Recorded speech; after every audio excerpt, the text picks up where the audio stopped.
पाकिस्तान के अंदर आइन का आर्टिकल ये कहता है कि पाकिस्तान के अंदर सूद पर कारोबार नहीं किया जाएगा, और इसी तरह अहादीस भी मौजूद हैं और सूरह बकरा की कुरान पाक की आयत भी मौजूद हैं। इन हालात के अंदर पाकिस्तान में कोई भी कारोबार जो होगा उसमें न सूद का लेन देन नहीं होगा। क्या पाकिस्तान में इसलिए आइन की वायलेशन की जाती रही कि क्योंकि पाकिस्तान में एक बड़ा अरसा फौज की हुकूमत रही जिन्होंने आइन को तोड़ा, बार बार तोड़ा, तो जिसकी वजह से पाकिस्तान में विदाउट इंटरेस्ट इकानमी इंप्लीमेंट नहीं की जा सकी। सर हम बिल्कुल, ये आपका कंप्लीट क्वेश्चन जो है ना वो ये है कि रिबा है क्या, रिबा बेस्ड पॉलिसीज़ हैं क्या,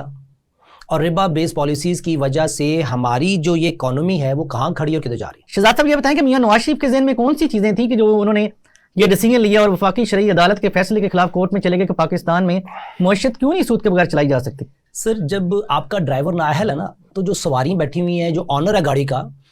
उसको ड्राइवर डराता है कि अगर आपने मुझे उतारा तो आपकी गाड़ी डी ट्रैक हो जाएगी, आप गिर जाएंगे, आप खड्डे में गिर जाएंगे। चूंकि उस नाअहल ड्राइवर को कॉमन सेंस, वो सेंस नहीं है कि जो अल्लाह की डायरेक्शंस हैं उसमें हमारी कामयाबी और सक्सेस है। ड्राइवर ये कह रहा है ऑनर को कि अगर आपने मुझे इस सूदी गाड़ी को चलाने की इजाजत मना कर दिया या मुझे रोक दिया तो आप और आपकी कौम गड्ढे में गिर जाएगी। ये है ईमान की कमी। नवाज शरीफ साहब को ब्लैकमेल किया गया, नवाज शरीफ साहब की टीम को यह कहा गया कि आपके पास और कोई ऑप्शन नहीं है, कि अगर आप कोर्ट इसके अपील में नहीं जाएंगे तो इस सिस्टम बंद हो जाएगा, फ्रीज हो जाएगा, हम ये कर देंगे वो कर देंगे। पीछे चलेंगे ज़िया उल हक साहब, ज़िया उल हक साहब को भी ये कहा गया कि जी ये हो नहीं सकता, हम मुदारबा करेंगे, मुशारका करेंगे, लेकिन कोई इकोनॉमिक पॉलिसी बनाए बगैर फाइनेंशियल पॉलिसीज में एक सूअर को बकरे की खाल पहनाने की कोशिश शुरू होगी। और उस बजाय इसके कि ये देखते कि इकोनॉमिक रियलिटी क्या है, हम इन पॉलिसीज को, इस्लाम एक मुकम्मल मजहब है सर, क्या इस्लाम में ये मैसेज कंप्लीट है? अगर कंप्लीट है तो उसको समझें, अगर कंप्लीट नहीं है तो हमारी ईमान में कमी। तो नवाज शरीफ साहब ने सर उस ड्राइवर की बात को कंसिडर किया कि ये बंदा ठीक कह रहा है, अल्लाह जो कह रहा है पता नहीं क्या कह रहा है। सो उसका खमियाजा आज मैं और आप हम सब बिल्कुल इसी तरह मियां शहबाज शरीफ ने ये किया। दोबारा वफाकी शरई अदालत का फैसला आया 21 के अंदर, तो मियां शहबाज शरीफ भी स्टेट बैंक के साथ और मुख्तलिफ बैंक्स के साथ दोबारा कोर्ट्स में, सुप्रीम कोर्ट में जाते हैं कि पाकिस्तान में विदाउट इंटरेस्ट इकानमी का कोई सोल्यूशन नहीं है, इसी तरह उसी को कंटिन्यू रखा जाए। सर वो बिल्कुल वो गए, फिर उन्होंने वापस ले लिया, क्योंकि स्टेट बैंक ऑफ पाकिस्तान ने उन्हें कहा कि हमें वो खुराक फेडरल शरिया कोर्ट के उस फैसले ने दे दी है, हमें इजाजत ऐसी दे दी है कि वो जो 9E सेक्शन है, सेक्शन 22 है स्टेट बैंक ऑफ पाकिस्तान का, उसके तहत हम सूअर को बकरी की खाल पहना के हम उसको हलाल कर रहे हैं। लेकिन अभी भी 13 अपीलें कमर्शियल बैंक्स की पेंडिंग है, क्योंकि जब तक इस फैसले में आखिरी एक अपील भी खत्म नहीं होती तो ये इसे इंप्लीमेंट नहीं। सर मैं आपको ना एक छोटी सी बैकग्राउंड बताता हूँ, फिर हम उसमें एक डिस्कशन का है ना, एक कहते हैं ना पंजाबी चाह आ जाएगा, स्वाद आ जाएगा।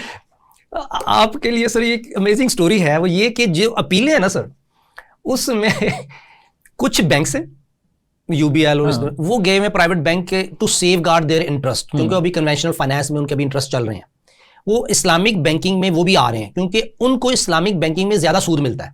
कन्वेंशनल बैंकिंग में उनको कम सूद मिलता है। मैं एक मिसाल देता हूं, अगर आप फतवा पढ़ें ना या फैसिलिटी लेटर पढ़ें, उसमें लिखा हुआ है कि मैं ये पैसे मिजान बैंक का फैसिलिटी लेटर पढ़ लें, बैंक अल-फलाह का पढ़ लें, अब किसी भी बैंक का, उसमें लिखा हुआ है कि ये जो मैं पैसे आपको फाइनेंशियली अकोमोडेट कर रहा हूं, इस अकोमोडेशन में जो मैं आपको लोन दे रहा हूं, उस लोन का लफ्ज नहीं है, जो मैं आपको फाइनेंस दे रहा हूं,